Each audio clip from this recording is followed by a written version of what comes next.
Today, I am going to do something which we have been working on now for quite a while, and as has been alluded to just a few moments ago, there was a need to be able to create a type of testing profile which would meet the needs of many of you and something that you had had previously. And so we've been working hard to be able to bring that to fruition, and it has. And so today, what we're going to do is we're sort of officially launching the stress and hormone profile, the SHP, and specifically what I'm going to stress today is secretory IgA, SIgA, which is something that some of you are familiar with. For those who aren't, it is really an extremely important part of an all-encompassing profile. Now, I know that most of you are aware, as Reed has mentioned just a few moments ago, that we are looking here not at diagnostic testing. The testing that FLUIDS IQ, for example, does is really complementary wellness testing. It's non-diagnostic screening testing, extremely important in its own right, but it should not be viewed as diagnostic. So on the left side, you see conventional testing in its many forms, thyroid testing, all kinds of other hormonal testing, etc. That's not what we're talking about. We're discussing complementary wellness testing, and we're going to go into that in a lot of detail in the next hour or so. Just a reminder that when you're looking at saliva, which is what these tests are, this is all going to be about saliva testing today, even though we do blood and urine as well. Each has its particular advantages and disadvantages, but today we're talking about saliva. And one of the wonderful things about saliva is that it is able to capture the free component of many different analytes. So in blood, what you do have is both the bound and the free analyte, in this case steroids. We're going to be looking at a lot of the steroids today. And a lot of these are bound up with various types of proteins, be it non-specifically with albumin, or more specifically in the case of the various sex hormones, the SHBGs. These are other types of proteins which bind up these steroids. And in the case of cortisol, for example, or progesterone, there's a particular globulin which is bound up with cortisol. All of that is eliminated when you're looking at it in saliva, because there, either by passive diffusion or by active transport, when it crosses the membrane of the acinar cells in saliva, you end up with the free component, the component that actually is able to function in a bioactive way. So that's what you're looking at in saliva. And I am not going to concentrate today on a lot of these. We've given other lectures on this. Today is secretory IgA's part on the main stage. But I would be remiss if I didn't just mention some of the others and some of the principal steroid pathways which lead to being able to look at progesterone, the estrogens, specifically estradiol, testosterone, and then, of course, the adrenal hormones that we're looking at, DHEA and cortisol. And you have to remember that when you look at stress and stressors, and Reed, there's no question, I was very happy to hear what you had to say, because stress is the root of so much of the evil that we end up with in our bodies. And when you're looking at stressors and the HPA axis, and remember HPA stands for the hypothalamus, pituitary, adrenal axis, and we're going to make more mention of that as we move along today. There are many things that will affect it. So you can have emotional or mental problems, which is going to create a lot of sympathetic hyperstimulation. That's autonomic stimulation. You can have metabolic or glycemic dysregulation, and that's going to cause an increase in gluconeogenesis, insulin resistance. We're not going to go into this in detail today. Also, chronic inflammation and pain, a major issue that you see in any number of problems, including IBD, inflammatory bowel disease, many allergies to food and other entities, etc. And of course, sleep disorders, many of them, which we'll make mention of in the next few minutes, but that can lead to many things, including obstructive sleep apnea and all of the aspects of that syndrome. All of that leads to increased HPA axis response. That in turn leads to a release of adrenocorticotropic hormone. That particular hormone does a number of things, including the increased amount of cortisol release by the adrenals, cortisol being an anti-inflammatory agent, which is the result of inflammation in its myriad forms. So what about cortisol? Remember, I'm giving you a very quick tour. Remember that cortisol has a normal diurnal rhythm, which can be very apparent starting in the morning when you have your highest levels. It's important to recognize that. The morning levels are the high levels. And then it goes down during the day to reach its lowest level during the evening and into the night when it starts to get replenished again. And cortisol, which is in red, has, as I said, its highest levels in the morning and then decreases. And I'm immediately going to be mentioning melatonin, because melatonin, which we're going to discuss as well today, really acts in a very different way. It reaches its highest level in the middle of the night, not at bedtime, in the middle of the night, around 3 or 4 o'clock. I'm talking people who are sleeping during the night and aren't working at night. That's a whole different issue.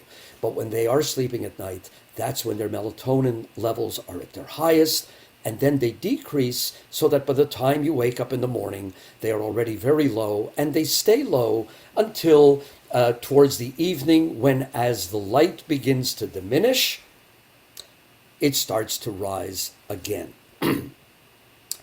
And let me immediately talk about melatonin, because what we offer now, and this is a sort of a typical request form that you get from a FLUIDS IQ test that you can be doing, but that would be with almost any lab that is testing for it. In this case, we're doing melatonin at noontime. The reason for that is that we want to make sure that we're catching it at its low level during the day. And we also ask all of the clients or patients to fill out the symptoms, because the symptoms part of this form is incredibly important in being able to really understand what is actually going on when you do see them again. As Reed said, symptoms aren't the only issue, but it is an important part of the puzzle that you need to somehow try to figure out. It is also important to know about menstrual status, because melatonin will be an important aspect in both peri or postmenopausal women, in which it does change and is responsible for much of the fertility issues that you deal with. So what about melatonin? Well, it is a multifaceted hormone. And remember, hormones are entities in the body that are produced in one part of the body, but have their effect in many other parts of the body. That is sort of the general definition of a hormone. Well, tryptophan is an essential amino acid that is produced in the gut. It's produced in certain foods and in the gut to produce what? It produces serotonin, which, as we know, is a neurotransmitter, but is produced almost exclusively in the gut. Interesting news. Serotonin, in turn, produces melatonin. I'm not going to go through the whole pathway, but it produces melatonin. Just keep in mind, by the way, and I did this with an arrow that is not a complete arrow, is that tryptophan can also produce melatonin directly bypassing the serotonin route. Melatonin has been known for a long time as being the regulator of circadian rhythm. That is, during the day, it is the hormone that is going to help you go to sleep. It is going to induce sleep and will also change your body temperature to bring it down so that you can get through that initial sleep period and enter through the 3 or 4 essential cycles of sleep. But melatonin does many other things. It is a chelating agent for transitional metals. And most important, I think, of all, maybe even more important than its issue in sleep, and we're beginning to see some of that in the last several years, it is an extremely potent antioxidant, extremely so, so that it has its effects as an antioxidant in terms of male and female fertility and reproduction, in terms of its regulation of many GI functions. It is also involved as an antioxidant for age-related neurogenic diseases, and melatonin without its antioxidant effect is still also affecting both GI function and age-related diseases apart from the antioxidant aspect. But the antioxidant is extremely important, and there it is clearly one of the most important mitochondrial protective agents. It scavenges free radicals, which, as you know, is a result of the oxidative function in the mitochondria. It upregulates, which is a nice term for saying it increases the levels of glutathione and all of the glutathione entities that are in the body. And we do know that good circadian rhythm, meaning good melatonin related rhythms from day to evening, is extremely important in decreasing oxidative stress. And if you don't have that, if you have a disruption of your chrono or sleep, that increases reactive oxygen species or reactive nitrogen species, which of course then leads to more oxidative damage. And so one of the things which we're going to be spending just a few moments on is to look just a little bit more at melatonin and its GI function and its function when it comes to aging. And all of this is relatively recent, by the way. So this is a very interesting study that came out just a couple of years ago, and it really looks at melatonin and its anti-inflammatory protection of what? The gastrointestinal system. So it's not only an effect of melatonin and the pineal gland in the central nervous system, but what is melatonin doing directly in the gastrointestinal tract? What we now know is that it's critical. In fact, it produces hundreds and hundreds of times the amount of melatonin in the mucus and the gastrointestinal area than it actually produces in the brain. And why is it doing that? Well, it's doing that because it is extremely important for a whole number of functions which keep our GI tract going. It increases cytoprotection. It protects the cells. It increases free radical scavenging. As I mentioned before, it's a very potent antioxidant. It increases mucosal blood flow. Well, how does it do that? It's a potent vasodilator. It also increases mucosal growth and repair. How does it do that? Because it increases growth factors like VEGF. And at the same time, what is it doing? It's decreasing the pro-inflammatory cytokines, of which we know many. TNF alpha is one of the most important. And so what you're getting is a decrease of a number of things. A decrease in esophagitis, gastritis, ileitis, colitis. I think everybody gets the picture. So it's an extremely important regulator. Melatonin, and I'm just going to cough for one moment. Melatonin is extremely important, and we're beginning to see this now in longevity. So melatonin decreases the effects that you see with aging. And in fact, we are beginning to understand that it may indicate, in fact, that it's not only important as a circadian clock, but we're beginning to get evidence that it's also an aging clock. So much so that there is now mounting evidence that a reduction in melatonin levels when you are aging can contribute to changes in that aging process. I'm not going to say too much about that. It's a growing area of evidence. Keep that in mind. You're going to see more and more evidence of that going forward. So there's a lot more to say about melatonin. And as you know, we've had other lectures in which we profiled that. But today, I'm going to profile something else that is extremely important in this new stress plus hormone profile, and that is SIgA. And just remember that the other part of this profile are the female sex hormones.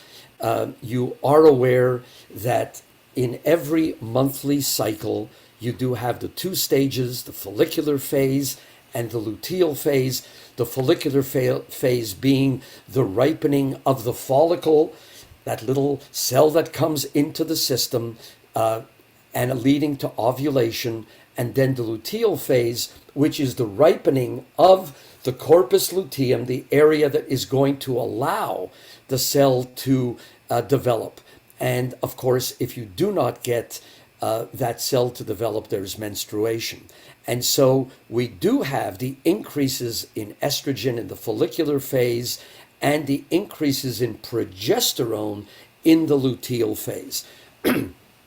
But what we also are aware of is their effects in the area of the gastrointestinal system. We know that cortisol, amongst many other things, modulates inflammation of permeability and as well as neurotransmitters, many of which are produced in the GI tract. Estrogen, estradiol specifically, modulates paracellular permeability, the tight junctions. Testosterone, if you have a lack of it, you're going to delay intestinal healing. Progesterone, we've known for a while. By the way, all of this is old news, that treating progesterone with progesterone protects the intestinal lining. And of course, the thyroid, which we're not discussing today, if you have a lack of thyroid stimulation of the gastric, the intestinal cells, that's going to lead to ulcerations and, of course, increased intestinal permeability. Having said all of that, let's go to the main actor on the stage today, which is secretory IgA. We're calling that capital S IgA. And I'm saying capital S because you're going to understand in a moment why the capital is important. But we're going to call it SIgA. So SIgA, you're going to find at the bottom left of the stress plus hormone profile of our particular test report. And in order to be able to understand how all this functions, you need to look at this busy slide, which I'm going to try to illuminate for you a little bit. We're looking at mucosal immunity and the critical component of that played by SIgA. And you immediately need to know that SIgA sits in the mucus layer of the intestine, on the mucus side of the intestinal cells. So this is in the lumen of the cell where you have viruses, bacteria, food, you name it. Then you have the cell itself, the enterocyte, that one layer of cells, and then what is below them. And what you need to know is that there is immune function taking place in the mucus. That's the SIgA, which we're going to discuss, that particular antibody, this wonderful antibody, the effect of a number of other mediators and cytokines and other cells, B cells, T cells, macrophages, plasma cells, mast cells, dendritic cells, all of those sitting both within the cell and in the lamina propria on the other side of the cell, especially in areas called Peyer's patches, which is specific areas filled, chock-a-block full of immune cells. And I'm going to mention something called the M cell, which is going to come up. That is a special cell that is in the layer of the barrier cells, and it is there for a very specific purpose, which we're going to discuss in just a few moments. So this busy slide is saying what? Well, it's telling you about the creation of immunoglobulins. And we know that, for example, if you've got various type of bacteria or viruses, whatever they happen to be, if they are taken in by these little M cells, they're going to be shown to a cell called a dendritic cell. And it says, hey, I got this bacteria or virus here. Glomp onto it and bring it over to a number of T cells. These T cells are going to be changed into a type of T cell called a T follicular cell, because it's sitting in a follicle in the lamina propria just below that one cell layer. And those follicle cells are going to generate activated B cells, B like Bob. And it's those activated B cells where the immunoglobulins are first going to be produced, and they first appear. And when they appear, they can be sent over to a number of other cells called plasma cells. And that's where the immunoglobulins are actually produced. And these plasma cells are going to secrete a particular type of immunoglobulin. And we know of 5 specific types: IgG, D, E, M, and the one for discussion today, which is IgA. I haven't mentioned secretory yet. IgA. That's what's produced by those plasma cells. And here's how it actually works. The IgA, which is what you're looking at here, is secreted, and it's secreted as a monomer. This is a monomer, just one of them. And very, very soon, a little joint protein joins together 2 of these monomers, and it becomes a dimer. A dimer is 2. So in other words, it's polyvalent. It has gone from single to more than single, in this case, double. And this is what is secreted by the plasma cell. But be careful, secreted with a small s, it's just been secreted by a plasma cell.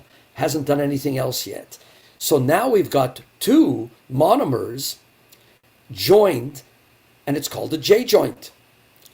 Now it crosses the mucosal barrier cell, and in there another component is added to it called a secretory component, and now it sits in the mucus on the other side of the cell, and now it's got a capital S. And this is when it becomes our loving secretory IgA, SIgA. And by the way, that's what it looks like with various types of work that we do today to actually figure out what they look like. Okay, so we've got secretory IgA.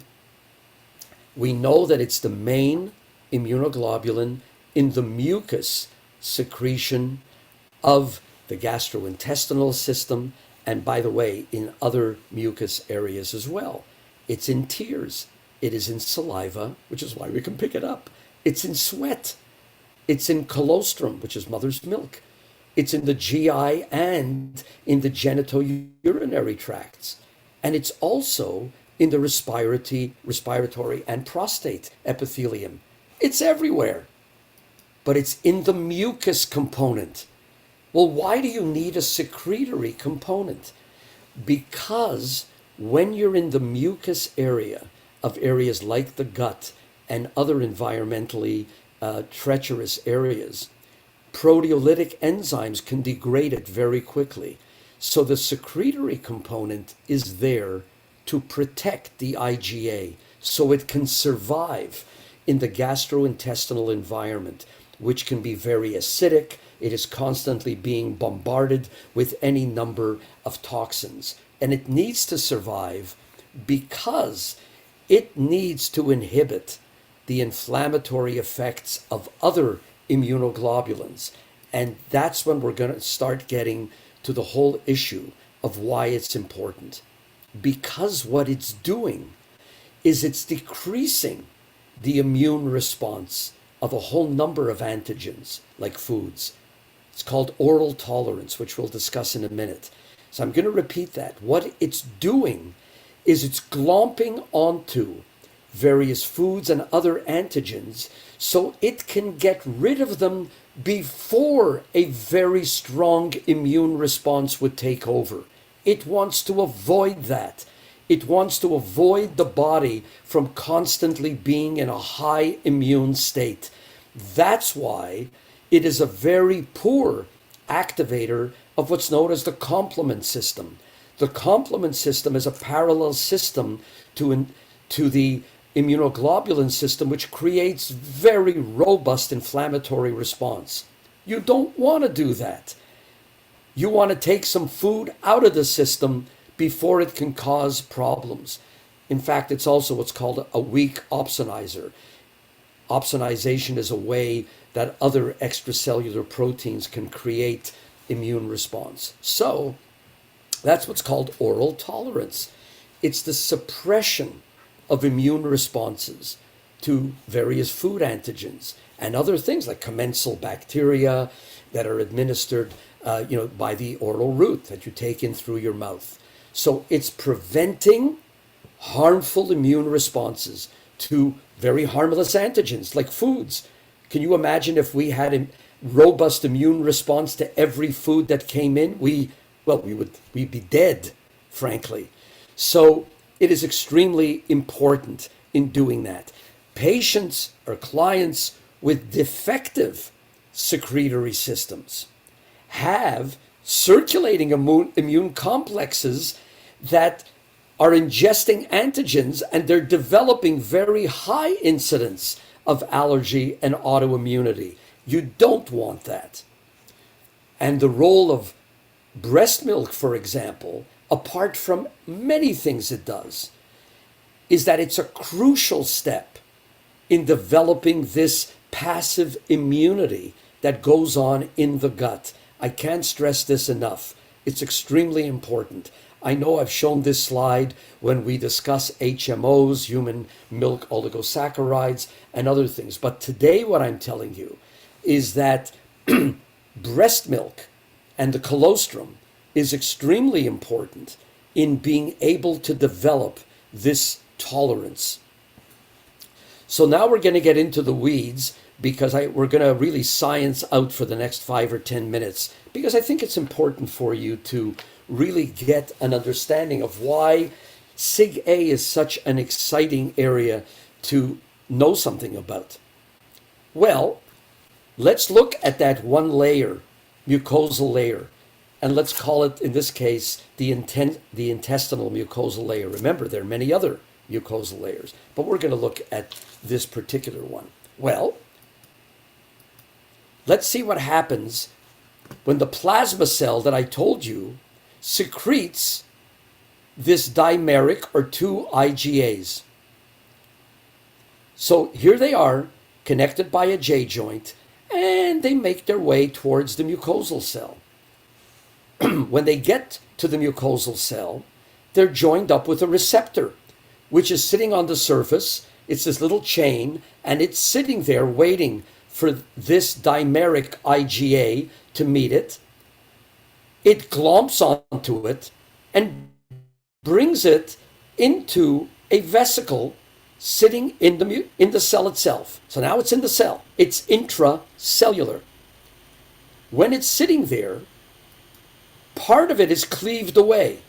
So a piece of that receptor that's now sitting inside remains, but the rest of this chain and the IgAs are sent out by the vesicle. It reaches the other side of the cell, opens up the vesicle, and shoots out this thing we now know of as secretory IgA.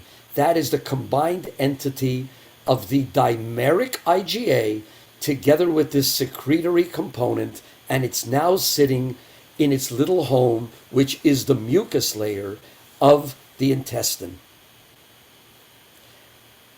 And so given that we know that, so what are the key functions of SIgA? And this is important to know.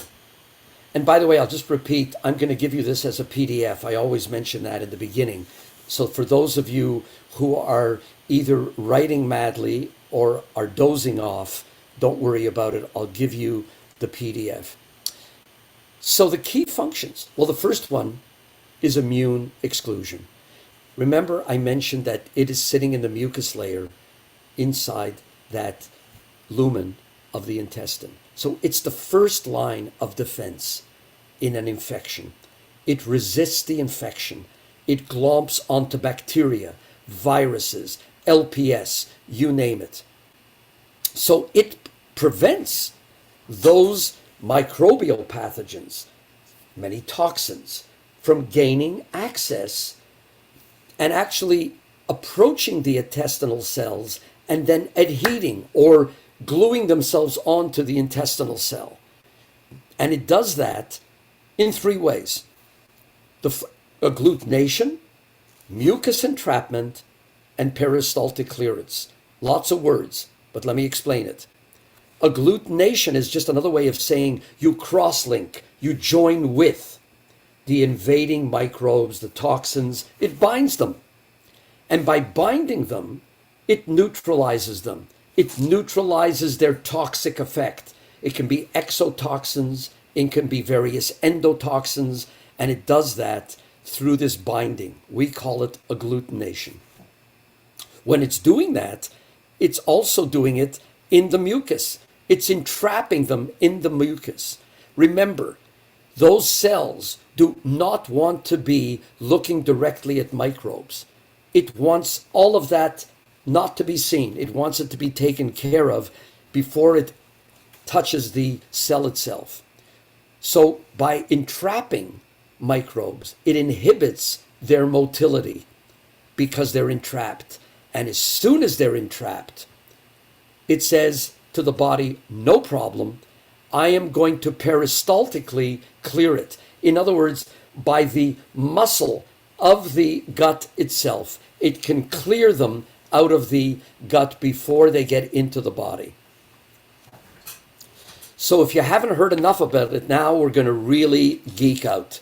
I'm going to spend the next 5 minutes showing you the multiple mucosal protections of SIgA. And if you don't think this is important at the end of this, I don't know what's going to convince you. So what about immune exclusion? We talked about that a moment ago. What does it really mean? Well, let's look at number one. Number one, you see that these little pig A's, that is the IgA with the receptor, it's produced by the plasma cells, transports them across, and it releases them at SIgA. And what does it do? Immune exclusion, right? It interacts with the bacteria, with viruses, with toxins. That's what we just discussed.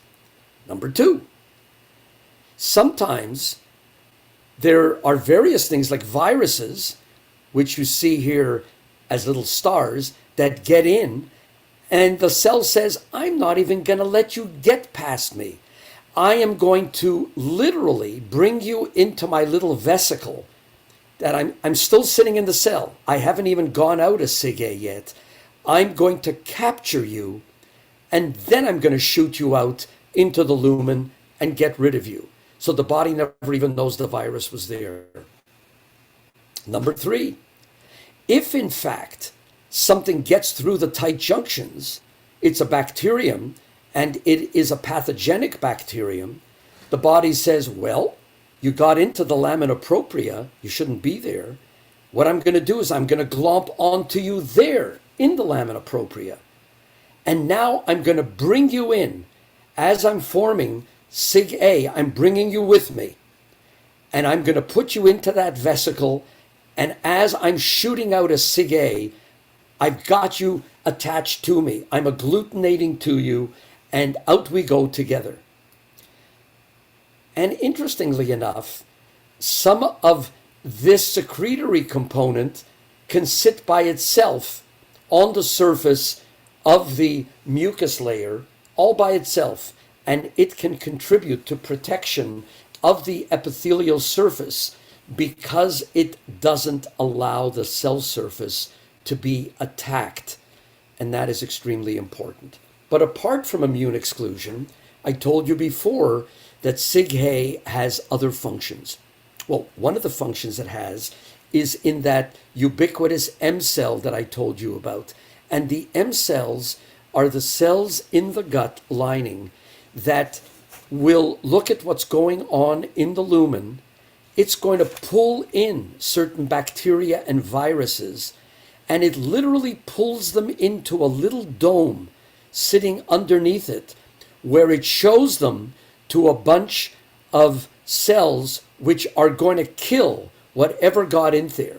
So the M cell literally signals by bringing in, it actively brings in both pathogenic and commensal bacteria for the cells just underneath, the various dendritic cells, etc., to look at what is going on and to say, are we going to let it go through or are we going to attach and kill it?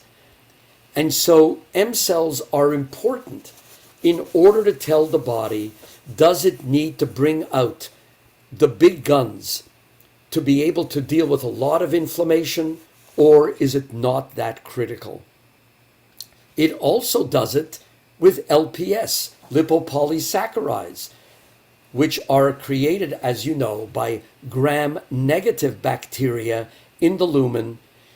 As that LPS gets into the cell, quite often you're going to see this SIgA, as it's still in the cell, glomp onto the LPS before it ever gets out to the other side of the cell. And it sends it back out into the lumen. So it's preserving the mucosal barrier integrity. And last but not least, there's crosstalk. Crosstalk between the probiotic bacteria, that is the commensal bacteria, and the mucosa, to be able to make sure that you can get an increase in both SIgA and to tighten up the tight junctions, do whatever is necessary to be able to create homeostasis. So that was a quick tour of the biochemistry of SIgA. So what are the causes then of low SIgA? Because low SIgA is really the culprit. Well, low SIgA is showing you that there is a dysfunction in the mucus layer, in this case, let's say the gut. You'll get a decrease in SIgA when there's dysfunction. You're going to get a decrease in the human beta defenses, which is a particular type of proteinaceous substance which is going to help deal with bacteria and viruses in the gut.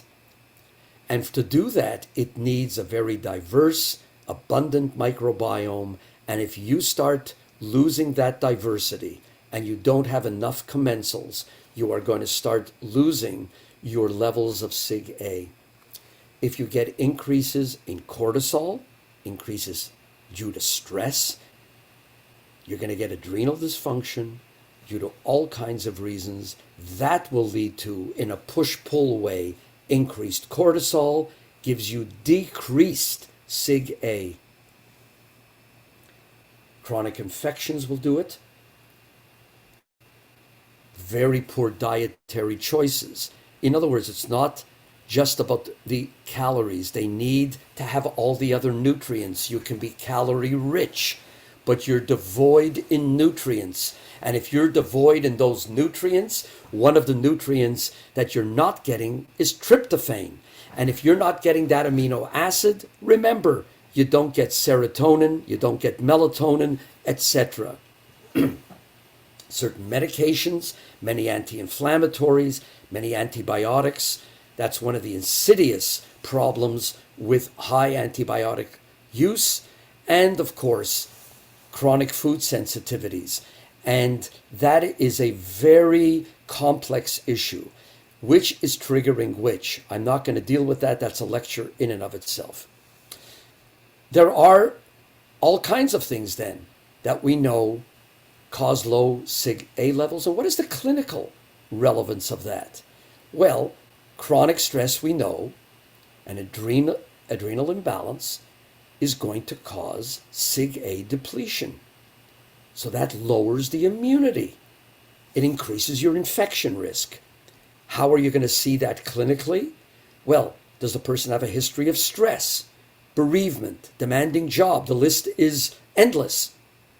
That's going to manifest itself also with, are they having slow recovery from various recurrent infections? That's a sign of a problem. That's that chaos. Low immune system function. I mentioned that. It is seen in chronic GI infections, IBD, inflammatory bowel disease. That's what it means. So there's a high prevalence of SIgA deficiency in celiacs. Big surprise. Of course, in upper respiratory infections. Remember, there's a mucus layer in the respiratory area. In asthma, various autoimmune disease, candidiasis, allergies, and of course with increased intestinal permeability, because that barrier damage is going to cause the problem. And that is frequently associated with decreased SIgA's ability to keep that immune tolerance. That tolerance I told you about before, the tolerance to commensals, to various foods. You're going to get a tremendous inflammatory response when you don't want it. And of course, with food sensitivities, that can happen as well. High SIgA levels you can see, and that's mostly during the acute phase of infection, when you're going to get that spike, that initial spike, before it starts to drop off. That's always the case. And if you have very chronic viral infections, that can also cause it. Acute oral infection. People forget, if you've got acute gingivitis, periodontitis, we say, yeah, but that's only the mouth. Well, I can tell you, someone who grew up working in the area of the mouth, what's in the mouth doesn't stay in the mouth. It affects areas profoundly. And so that is extremely important. Heavy smoking, alcoholism, goes without saying. Your lifestyle and nutritional changes are manifesting themselves in all of the things that I've just discussed. So how do you normalize SIgA? Well, we know that most imbalances are due to chronic stress. They're either emotional, they're due to infections, which will cause it. So there are healing modalities, healing opportunities. If there's stress, it goes without saying, it's very easy to say, reduce it. Of course, we know that that's very difficult to do, but you've got to start by recognizing that you have the stress, right? That's the first thing. In Alcoholics Anonymous, for example, the person who stands up and says, I'm an alcoholic. You need to know that stress is there and you need to reduce it. And you need to improve the way you're going to handle it in its many ways. Diet, of course, eliminate the most inflammatory foods. For many people, the glutens, not for everyone, but for many, the dairies, the soy, the sugars. Sugar is a massive, massive problem in our society. The increases in sugar in all its varieties, by the way, including the corn sugars. Adrenal support, very important. Through lifestyle changes, of course, meditation, yoga, you name it. The nutrients, remember I told you, it's not just about the calories. And clearly it's not about calories. It's about what are you taking in the myriad of the various vitamins, the hormones, the various botanicals that you need. And the healing opportunities for that are long. You know, the way you would treat long-term infections.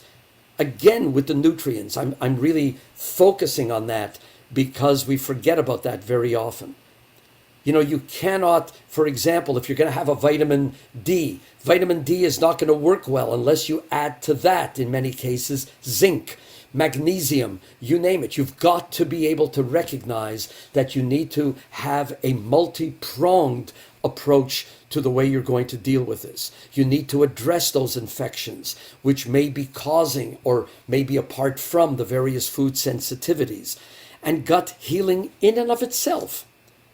Of course, we know about L-glutamine, the glutathiones, zinc carnosine. These are extremely well known. There's a reason why they're well known, because they're critical to being able to deal with this. But I wanted to also stress, within the various reports that you're going to get, and let's say in this salivary stress plus hormone profile, we're giving you not just cortisol and melatonin, but now SIgA as well.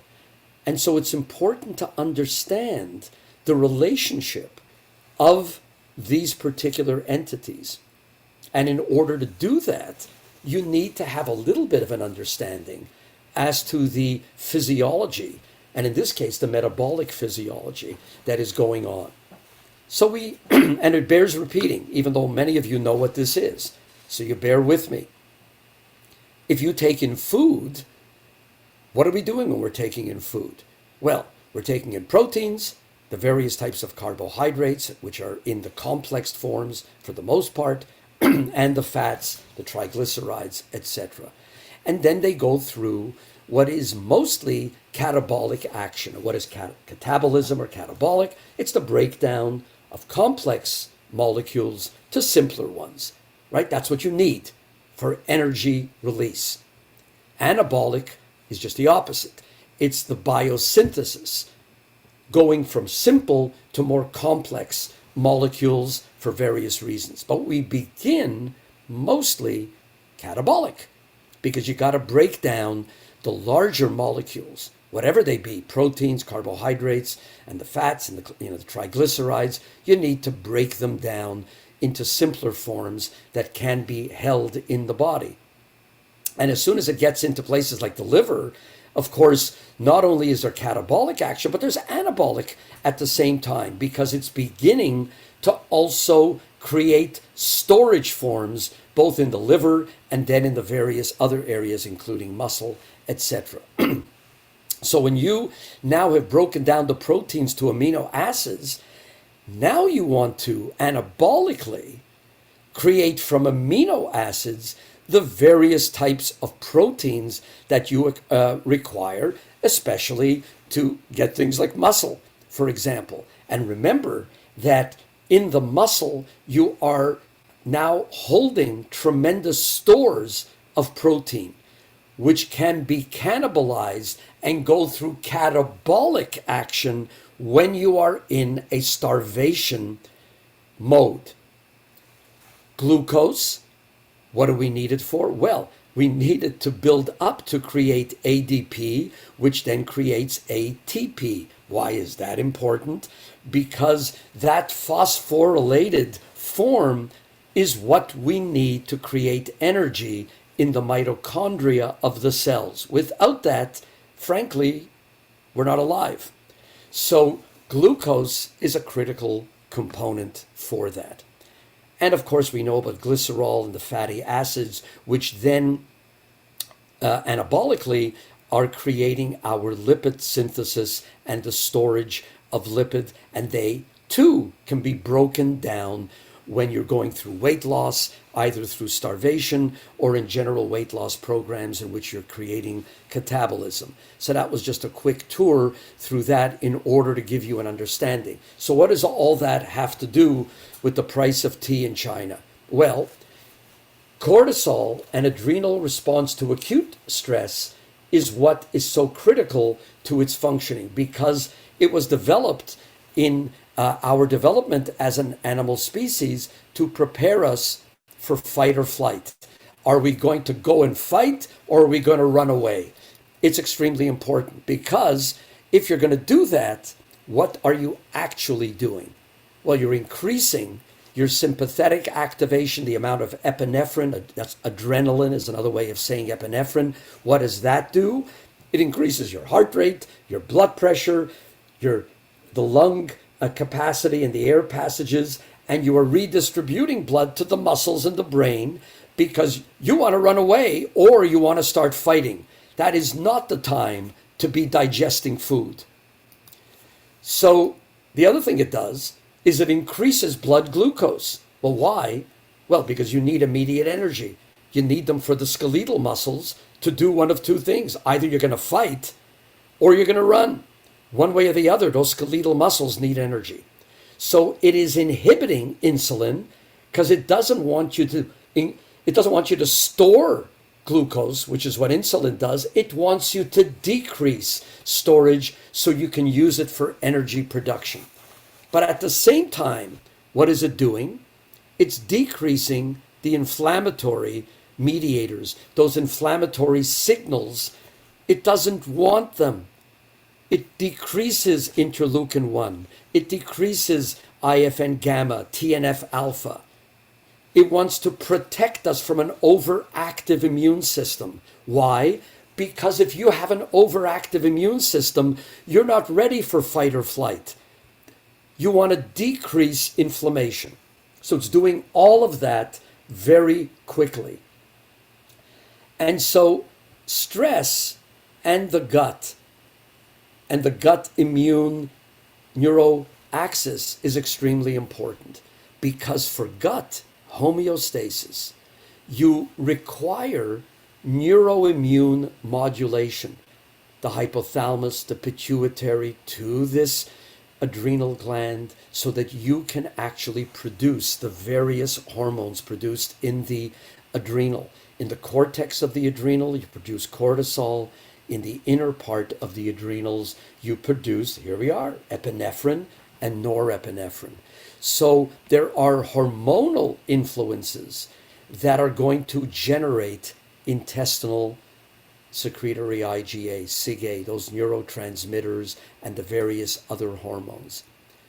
So SIgA affects two essential factors that are in turn affecting the functional integrity of the gut under stress conditions: inflammation of the gut and intestinal permeability. And because of SIgA is doing that, it can be affected by stress, because SIgA levels being dependent on both the intensity and the exposure time to stress. If SIgA levels decrease, that is going to lead to increased susceptibility to infection and to intestinal inflammation, all due to stress increases. So if you have chronic stress due to overwork, death, divorce, you name it, what is that going to precipitate? Number one, increased adrenal activity and cortisol activation. It's the stress hormone. That means you're under stress. Otherwise, you wouldn't increase cortisol activation. In turn, that decreases the gut immune response, of which SIgA decrease is a portion of that. What does that do? Well, it increases the level of pathogens, intestinal permeability, in many cases food sensitivities, and the increase of the stress hormone, cortisol. And that in turn increases the level of toxins because they're not being dealt with properly in the gut. And so now the liver gets overwhelmed because you're overwhelming the detox system. Well, okay, so Dr. Gonshor, what can you do about it? Well, it's easy to say, but you can correct it, but you got to correct it in a proper order. And you correct it in the order that the problems occur. So if you have chronic stress, what do? Healing diets, exercise, sleep, stress management, you name it. I'm going over it quickly. Clearly, that takes a tremendous amount of work.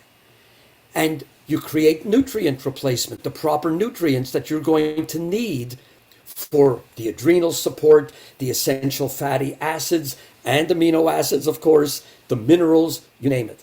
That is going to affect the adrenal hormones. That in turn is going to affect the way the GI system works. And one of the things you need are various protocols to affect intestinal permeability, the various prebiotics, the probiotics, and that'll infect the GI system. But let me be very clear.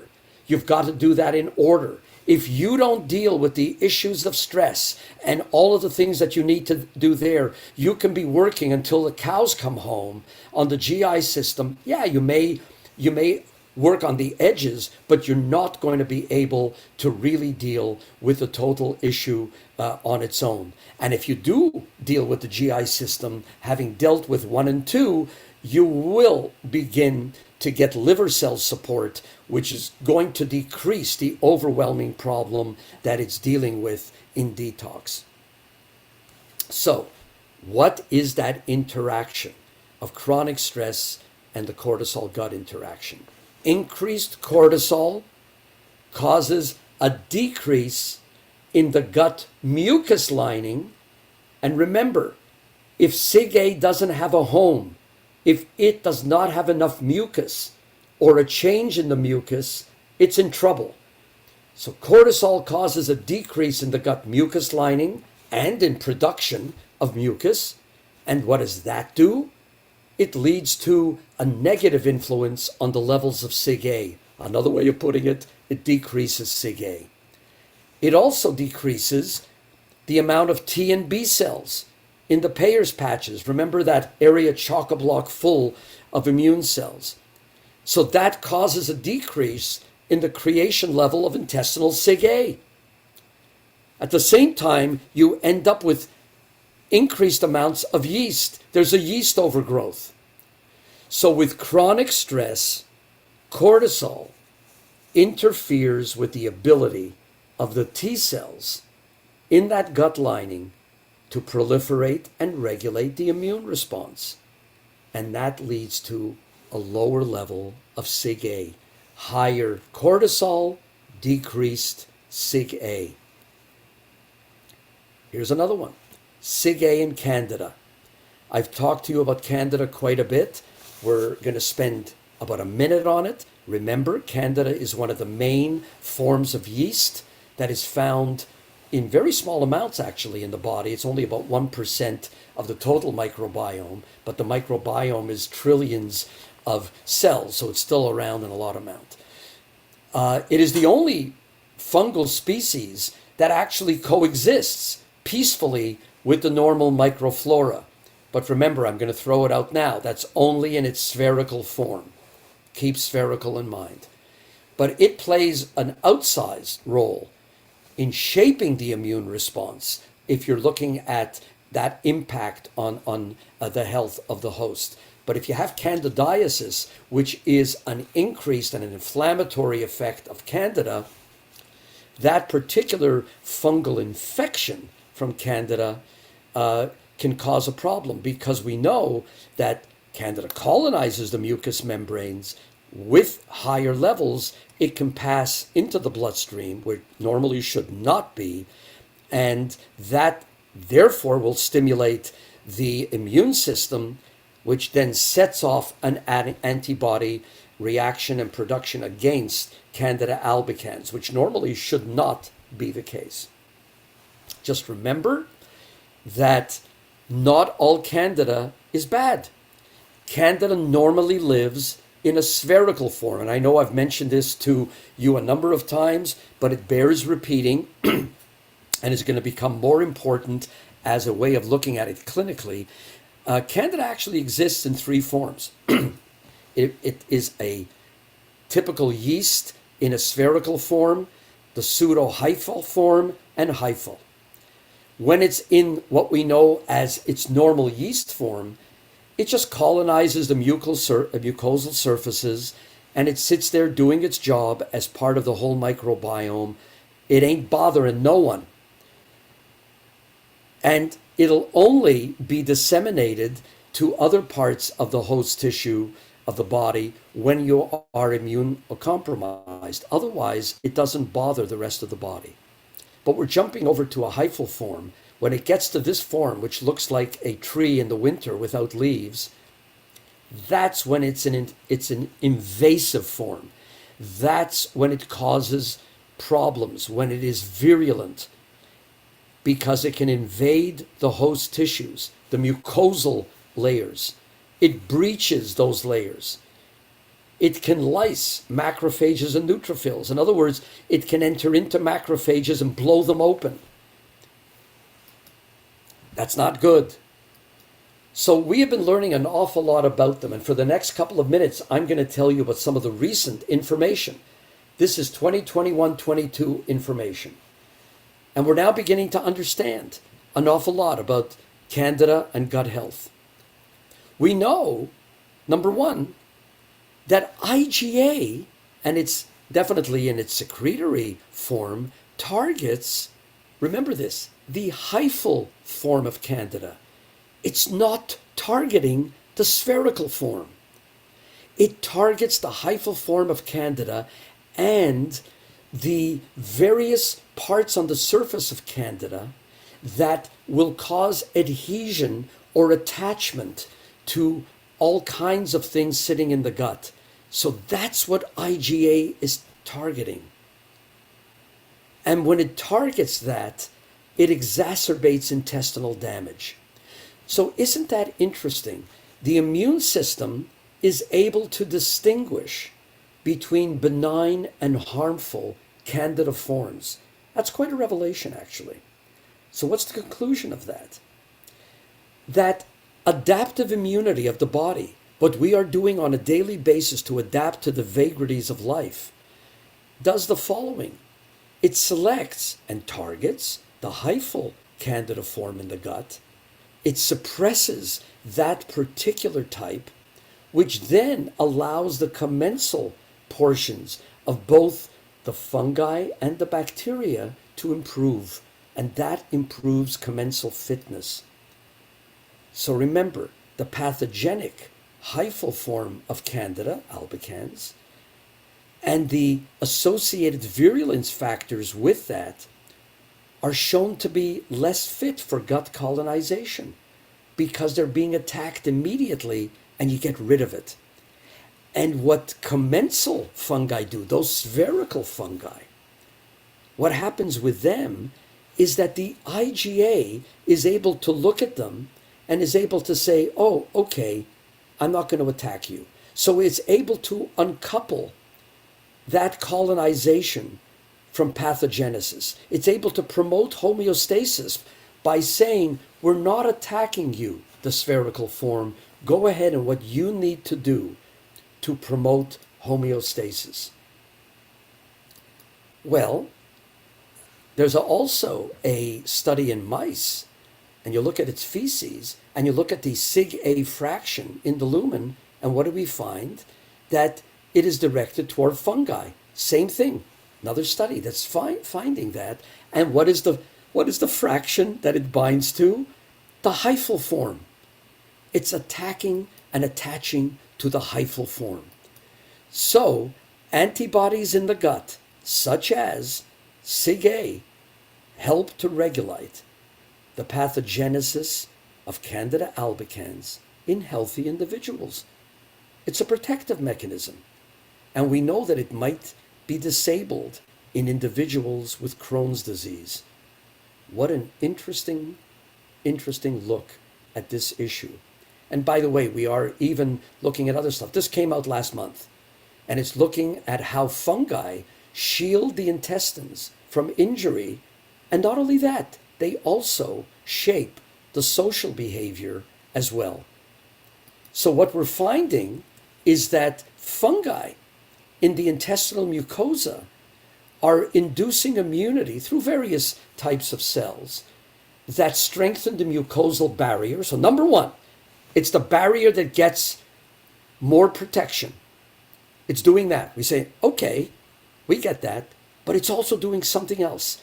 That same type of helper cell, that Th17, ain't staying just in the gut, but it's also affecting, through a cascade, other cells that lead directly into the brain, and it is affecting the social behavior of those same mice.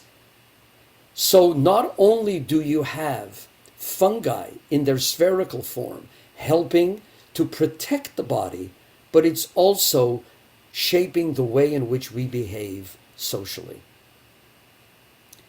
And as we end this tour, let me just tell you that melatonin also has an effect when it comes to any number of things. And this is recent. This came out literally just a couple of weeks ago. It's the brain's ability to clear proteins that build up in the brains of patients with Alzheimer's disease. And we're now finding that it's tied to the daily circadian cycle. Remember what that cycle is. It's the cycle from day to night, the sleep cycle. It's affected and controlled in great part by melatonin.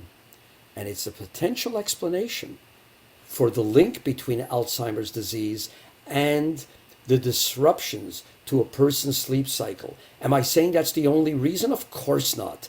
We know about the plaque formation.